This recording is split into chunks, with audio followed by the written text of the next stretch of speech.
Hey everybody, how you doing? No real woodworking right now. I just got done cleaning up from the show. I just got the trailer put back up. I got all of my tables, chairs put away. I got all the other stuff put in the shop. Finally got everything cleaned up. And I'm just out in the shop, just out in the garage, finishing up the last couple of loose ends, sweeping up the dirt, that kind of thing. I've been working on my kids' arrow cases. Let me show these to you. Two of my kids are going to shoot archery this year, and one of the things we had a problem with is these clips.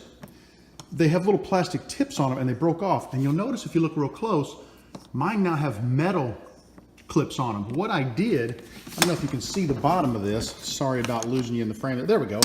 I took a 16D nail, cut it off to 2 1/4 inches, which is how when you measured how far out they stuck on each end, it came to 2 1/4 inches, and I just put it in there, centered it, and epoxied it right there last night, and that made a real nice clamp.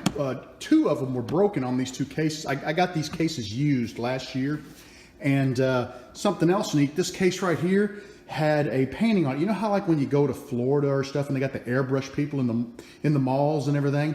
It said Maddie May on there and it was airbrushed on. I took a little bit of acetone and a wash rag, and of course I used a rubber glove so I didn't get it on my hands, and with that acetone I was able to loosen up that paint and wipe it off, and it looks brand spanking new. So I wiped the cases down, they look great. I got a few other little odds and ends I'm going to do to them. I'm going to show you one other thing I'm going to do here. Got to get the case open. Let me flip you around. Inside the case, they got a bunch of miscellaneous stuff. The important thing is this. This is their spare nocks, spare arrow rest, all of their little odds and ends. And someone suggested last night, this is just a piece of foam. Cut a square out a little smaller than this. I mean, this is dead area. And I'm getting ready to do that to where I can just slide that down in there and it doesn't bounce around and hit their arrows and take a chance of bending them. So going to get that done tonight. And beyond that, I got new cables, the bows restrung last night.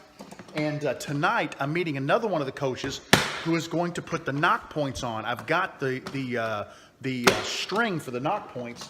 I just need to take it over and have him, he said if I brought it tonight at 7, he'd put it on. So once I get that done, it's just a matter of getting the kids up to the practice range and getting some practice shooting, getting them dialed back in, and we should be good to go. I've got a lathe on the way. I'm hoping, keep your fingers crossed, it'll be here by the end of this week. It's coming out of Waco, Texas. I don't want to release a whole lot more information than that just yet.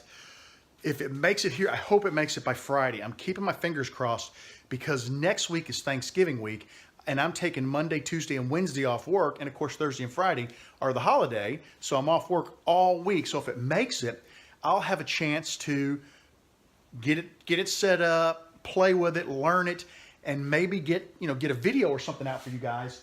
And I'll do a video on the lathe anyway. But then I've got some stuff back here on my table.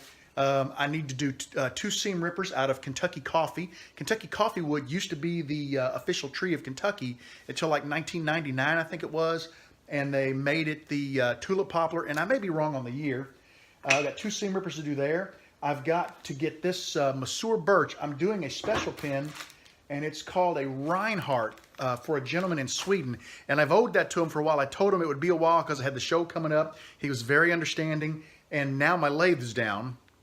But as soon as I get the lathe up, I'm going to get that one done. And then I've got 5 the 30 caliber bullet pins that a lady asked me to make. 2 in black, 2 in blue, and 1 in green, I believe it was. I got to double check my notes, and I'll get those made up.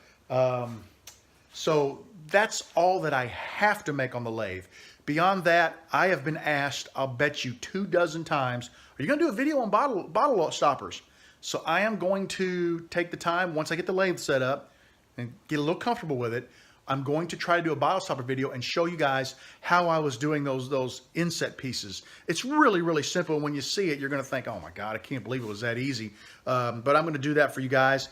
And I'm hoping next up on my pressure pot, I want to build some type of something that I can sit down in there, put my molds on and sit down in there, because it's got a concave bottom, and I don't exactly know what to do yet. So if anybody has a cool idea, I'd love to hear or see that.